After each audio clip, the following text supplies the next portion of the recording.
Hello बच्चों, let's read the question. The question says, which of the following is necessary for seed formation in angiosperm? Option A ovule, option B pollination, option C double fertilization या फिर option D all of the above. तो इस question में हमारा की concept है double fertilization. Double fertilisation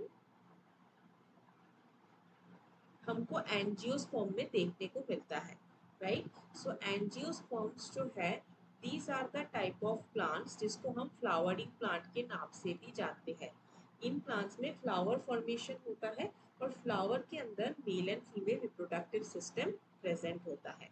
अब double fertilisation में हम इसको डबल फर्टिलाइजेशन क्यों बोलते हैं? बिकॉज यहाँ पे हमको दो फर्टिलाइजेशन देखने को मिलता है. एक को हम बोलते हैं सिनगैमी, जहाँ पे मेल एंड फीमेल गैमेट के फ्यूजन की वजह से सीड फॉर्मेशन होता है. और दूसरे टाइप के फर्टिलाइजेशन को हम बोलते हैं ट्रिपल फ्यूजन, जहाँ पे मेल गैमेट और पोलर न्यूक्लियाई के फ्यूजन की वजह से इंडोस्पर्म फॉर्मेशन होता है, राइट? तो यहाँ पे हमको मेजरली फोकस करना है कि सिनगैमी कैसे होता है. तो सिनगैमी के प्रोसेस में अगर हम फोकस करें तो सिनगैमी के लिए सबसे पहले जो स्टेप हमको चाहिए होता है दैट इज पॉलिनेशन. चाहे वो सेल्फ पॉलिनेशन हो या क्रॉस पॉलिनेशन हो. पॉलिनेशन के थ्रू क्या होता है? पॉलिनेशन के थ्रू जो पोलन ग्रेन होता है that is being transferred to the stigma of the female reproductive system. अब पोलन ग्रेन आके जब फीमेल रिप्रोडक्टिव सिस्टम के स्टिग्मा के ऊपर लैंड करता है तो उस प्रोसेस को हम पॉलिनेशन बोलते हैं. और इसके बाद ये पोलन ग्रेन जर्मिनेट करके पोलन ट्यूब फॉर्मेशन स्टार्ट करता है. तो जो पोलन ट्यूब है उसके थ्रू ही पोलन ग्रेन के अंदर जो मेल गैमेट्स या फिर मेल जर्म सेल प्रेजेंट है वो ट्रैवल करते हैं अप टू द ओवरी. तो फर्स्ट स्टेप क्या इंपॉर्टेंट है हमने समझा. सिनगैमी के लिए first step that is important is pollination. Pollination होने के बाद नेक्स्ट होता है पोलन ट्यूब फॉर्मेशन. अब पोलन ट्यूब जब फॉर्म करता है फ्रॉम द स्टिग्मा, स्टिग्मा से स्टार्ट करके उसके बाद स्टाइल के थ्रू, तो यहाँ पे एक पोलन ग्रेन जर्मिनेट किया, ये बनाएगा एक पोलन ट्यूब.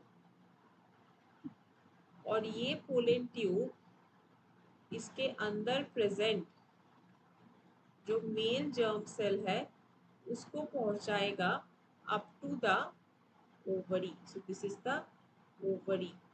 और इसी ओवरी के अंदर प्रेजेंट है फीमेल गैमेट. तो यहाँ पे प्रेजेंट है female gamete along with to other sales, इसको हम साइनर्जिड बोलते हैं. तो this is the pollen tube और इसी के अंदर प्रेजेंट है टू मेल गैमेट्स. ठीक है. अब थर्ड स्टेप में क्या होगा? थर्ड स्टेप में वी कैन सी सिनगैमी.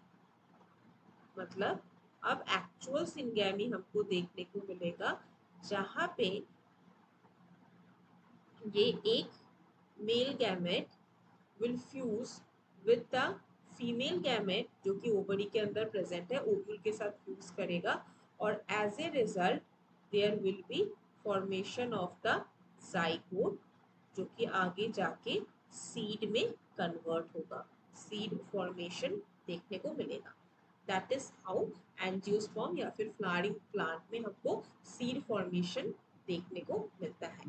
तो यहाँ पे क्वेश्चन में ऑप्शन ए में बोला जा रहा है ओव्यूल. ओव्यूल की नीड है, डेफिनेटली ओव्यूल की नीड है. ओव्यूल नहीं होगा तो कैसे सीड फॉर्मेशन होगा फर्टिलाइजेशन के बाद? पॉलिनेशन की भी नीड है. डबल फर्टिलाइजेशन में सिनगैमी की भी नीड है. तो दैट मीन्स इस क्वेश्चन में करेक्ट आंसर हो जाएगा option D, that is all of the above. I hope आपको ये कंसेप्ट अच्छे से समझ आया होगा.